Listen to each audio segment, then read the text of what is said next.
मुझे ये बता दे कि खुद पीपल्स पार्टी एहतजाज करती है, लॉन्ग मार्च करती है, नून लीग करती है और पीटीआई करती है। आज नहिते लोगों के पास क्या एटम बम था? क्या खुदा ना खास्ता कराची की सलामती को खतरा था? उन पर शेलिंग गैसों गैस मार के इन्होंने क्या किया? चाहिए तो ये था कि बदकिस्मती है जब सियासत में जद्दोजहद खत्म हो जाए, किसी बड़े मकसद के लिए स्ट्रगल करने का मकसद खत्म हो जाए, फिर ऑडियो और वीडियो लीक के मोहताज हो जाते हैं बड़े बड़े सियासतदान। जो खिदमत और इबादत थी वो गाली बन जाती है। मेरी तो एक राय है कि प्राइम मिनिस्टर साहब को इमीडिएटली चाहिए कि आज वो बने हैं तो उसमें कराची के लोगों ने वोट दिया, कराची जाए, गवर्नमेंट सिंध के साथ बैठे, 3 दिन के अंदर टाइम नहीं है, वजीर आजम के पास टाइम नहीं है सर। बाद में सिर्फ इनके पास टाइम होगा, बंदा कोई नहीं होगा। ये लेक्चर खत्म होने दे, ये कराची जाए। ये तो रखना पड़ेगा सर, ये शॉट आपका काट के इसको आर्काइव का हिस्सा बनाना पड़ेगा। मेरा तजुर्बा मैं बता रहा हूँ, ये काफ लीग से बुरा हाल होगा। नहीं लेकिन एक सेकंड, नहीं सिर्फ एक सेकंड, इमरान खान साहब उधर जाए, सिंध के वजीर आला बैठे, दोनों मिलकर 3 दिन के अंदर अंदर मुतासरीन नेशनल टावर के लोगों को पेमेंट करें।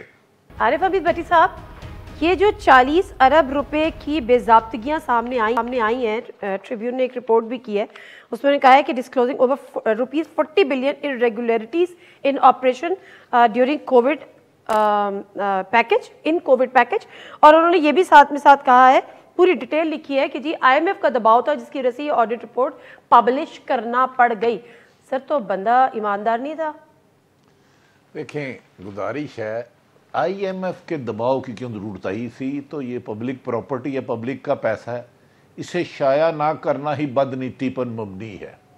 मैंने दुनिया में कोई ऐसी किताब नहीं देखी दीन और दुनिया की कि बेनज़ीर पीपल्स पार्टी के दौर की करप्शन बुरी, नवाज शरीफ साहब के दौर की करप्शन बुरी, मुशर्रफ साहब के दौर की बुरी और PTI की हलाल जायज़। मैं आपको ये बात यकीन से कह रहा हूं, जब ये हुकूमत जाएगी खाली पंजाब के लिए मिनिमम 3 नए बनाने पड़ेंगे और कंपटीशन, करप्शन और नाअहली दोनों का मुकाबला है।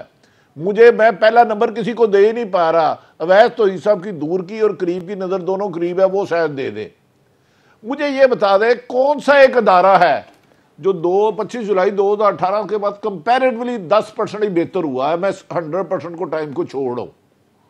तो भाई बजाय इसके कि उस ऑडिट रिपोर्ट का जवाब दे, ऑडिट में कुछ आ जाते हैं लेकिन ना दिया। मैं ये आपको यकीन से कह रहा हूं, मेरी ये सारी खासा टाइम गुजर गया, जितनी ढिठाई से करप्शन आज हो रही है और कहीं सुनवाई भी नहीं है।